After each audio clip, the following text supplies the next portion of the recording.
শুভ নববর্ষ বন্ধুরা, নববর্ষের সকলকে জানাই অনেক অনেক শুভেচ্ছা আর সকলের জন্য শুভ কামনা। সকলে সুস্থ থেকো, ভালো থেকো। তো হ্যালো এভরিওয়ান, হাই আমি Koyel and welcome back to my mini blog. সকালবেলা ঘুম থেকে উঠে মা আমায় এত বড় একটা বস্তা ধরিয়ে দায়িত্ব দিলে এটা পাংখারে তুলে দেওয়ার জন্য। দেন মা নিয়ে আসলো কাকিমাদের বাড়ি থেকে প্রসাদ, লাড্ডু, ফল প্রসাদ, অনেক কিছু ছিল। দেন মা আজকে বললো যে লাভলিকে একটু স্নান করিয়ে দেবে, আর আমাদের বাথরুমে তো কল সিস্টেম নেই, তাই কল পাড়েই ওকে স্নান করানো হয়েছে। যাই হোক, আমি রেডি হয়ে গেছিলাম একটু কলেজের মোড়ে দই আনবো বলে, কারণ আমার আবার কলেজের মোড়ের দই ছাড়া না কোনো দই ভালো লাগে না খেতে। ওই দইটা যদি একটু ক্রিম ক্রিম টাইপের খেতে লাগে। যাই হোক, টোটোতে বসে আমি ওই দোকান থেকে দইটা নিয়ে আবার টোটোতে উঠে বাড়ি আসার পথে দেখো কত দোকানে প্যান্ডেল করেছে, গণেশ পুজো হচ্ছে সব জায়গায়। আর দেখো আসার সময় আমাদের শান্তিপুর স্টেশনটা অনেক দিন পর দেখলাম, দেখি কাজ প্রায় অর্ধেক হয়ে রয়েছে।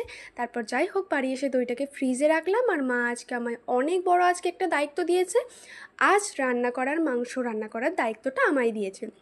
হ্যাঁ, রিজনও রয়েছে, সেটা হলো আজ যখন তোমরা দেখলে লাভলিকে মা স্নান করাচ্ছিল, তখন ঘটনাচক্রে একটুখানি দাঁত বসে গেছে, কামড়ে দিয়েছিল মাকে লাভলি। যাই হোক, সেই জন্য যতই বাড়ির কুকুর হোক, যতই ভ্যাকসিন নেওয়া থাকুক না কেন, তাই জন্য মা গিয়েছিল ডাক্তারখানাতে। আর সেখানে তিনি পরামর্শ দিয়েছে যে তার হাতে খাবার বা রান্না, তার আঁচল লাগা বা তার এঁঠো জাতীয় কোনো কিছু যেন কেউ না খায়। যাই হোক, এটা আমার পয়লা বৈশাখের জামা, শুধু জামা, প্যান্টটা মা কিনে দেয়নি। তারপর পুজো দিয়ে নিয়েছিলাম আমি, সেই প্রসাদটা একটা সাইডে রাখলাম। আর ততক্ষণ আমি কড়াইটাকে দিলাম গরম হতে। তারপর মাংসটাকে বাইরে বার করে রাখলাম, আর সেইটুকু টাইমের মধ্যে সবজিগুলোকে নিলাম কেটে। যাই হোক, তারপর আমার কড়াই গরম হয়ে যায়, তাতে আমি আমি না সরি মা আন্দাজ মতো একটু নুন দিয়ে দিয়েছিল। তারপর আমি আলুটা ছাড়তে গিয়ে এই তেল ছিটকে সোজা আসে আমার কপালে, চোখের এক পাশে। আসলে আমি ভয় পাচ্ছিলাম যদি ছিটে আমার গায়ে আসে, যদিও তারপর আমার আলুটা ভাজা হয়ে যায়।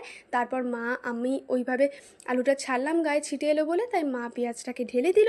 যাই হোক, তারপর এবার মশলাটাকে আমি কষাবো বলে মশলাটাকে কড়াইয়ে ঢেলে দিলাম।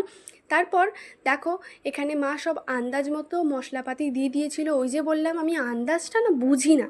যাই হোক, রাঁধতে রাঁধতে না এত গায়ে ছিট ছিল, আর তার মধ্যে নতুন জামা, হালকা কালারের জামা একদম, তাই জন্য আমি একটু দূর থেকে রান্না করার চেষ্টা করছিলাম, দূর থেকে নাড়ছিলাম, কিন্তু এতটা পরিমাণে ছিটছে যে বলার কথা নয়। যাই হোক, তারপর কিছুটা কষানোর পর আলুগুলো আমি ঢেলে দিয়েছিলাম। তারপর না পেরে আমার জামায় একটু দাগ লাগায় আমি একটা বুদ্ধি মাথায় এঁটে গামছাটাকে গায়ে পেঁচিয়ে নিলাম। মা যখন স্নান করবে মাকে দিয়ে দেবে, একটু সার্ফ দিয়ে কেচে দেবে। দেন তারপর মা সব কিছু যেহেতু পরিমাণ করে দিয়ে গেছে, বাটিতে করে জলটাও পরিমাণ করে দিয়ে গেছিলো। তারপর বলেছিল নুনটা একটু চেখে নিতে।